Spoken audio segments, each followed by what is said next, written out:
Di dalam Rapim TNI Polri ada 18 catatan dan salah satunya ada beberapa yang terkait dengan masalah negara, ada yang terkait dengan masalah tugas pokok Polri dan ada yang terkait dengan rencana kerja pemerintah. Oleh karena itu hari ini kami menindaklanjuti apa yang menjadi direktif Bapak Presiden, khususnya terkait dengan rencana kerja pemerintah yang akan terus kami dorong untuk betul-betul bisa berjalan dengan sukses. Salah satunya tadi bagaimana kita melanjutkan program SPBG, khususnya di wilayah-wilayah 3T yang masih kekurangan.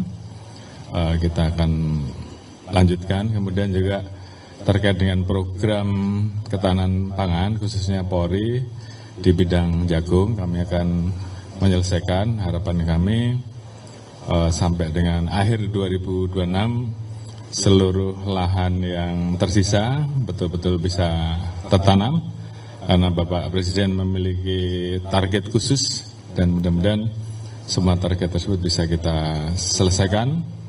Dan kemudian juga terkait dengan rencana program-program hilirisasi, merubah sampah menjadi energi, dan juga program-program lain yang nanti akan disampaikan oleh Kementerian SDM terkait dengan pengembangan lifting minyak dan program-program lain di mana Polri berperan dalam menjaga kebocoran negara, di satu sisi mengoptimalkan pemasukan negara.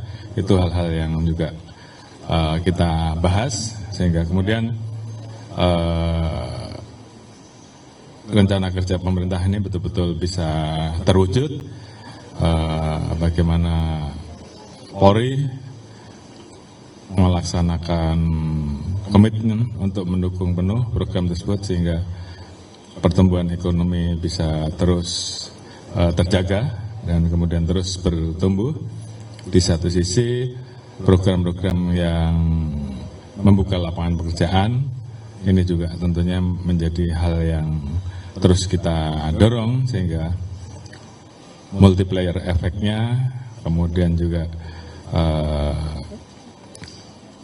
hal-hal yang tentunya diharapkan oleh masyarakat, apalagi di tengah situasi global yang ada, bagaimana Indonesia terus bisa bertahan menjadi satu negara yang mandiri, bisa berdiri di atas kaki sendiri, dihadapkan dengan berbagai permasalahan global yang kita hadapi dan juga membutuhkan stabilitas keamanan. Saya kira itu hal-hal yang kami diskusikan hari ini selama beberapa hari ini ke depan sehingga kemudian menjadi satu kebijakan, satu langkah yang akan ditindaklanjuti oleh para Kasatker dan para Kasatwil di seluruh jajaran.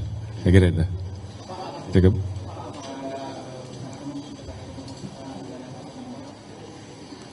Kalau pengusutan pidana pasar modal saya kira nanti itu segmen tersendiri ya di reserse. Yang jelas kita terus memperhatikan dan mengikuti bagaimana fluktuasi pasar modal dan kita terus ikuti siapa yang potensial untuk kemudian kita pantau lebih lanjut, khususnya terkait dengan tindakan-tindakan yang arahnya ke permainan saham gorengan ya, yang tentunya itu tentunya tidak bagus. Namun di satu sisi kita mendorong untuk saham-saham fundamental terus bisa terjaga dengan baik sehingga kemudian fundamental dari pasar saham juga betul-betul bisa terjaga. Saya kira itu. Terima kasih. Apa lagi? Oh, baik, jadi harga eceran di Bapokting ya utamanya, itu juga menjadi salah satu yang kami bahas karena memang kita menyadari bahwa di setiap mendekati bulan Ramadan, kecenderungannya ada potensi harga meningkat, sehingga kemudian itu juga menjadi pembahasan kami agar selama bulan Ramadan seoptimal mungkin kita jaga agar harga-harga khususnya 9 bahan pokok bisa kita jaga. Ini juga menjadi pembahasan yang akan dilakukan oleh Polri, yang di dalamnya ada Satgas Pangan dengan kementerian terkait untuk membicarakan masalah tersebut. Download Tribun X sekarang, menghadirkan lokal menjadi Indonesia.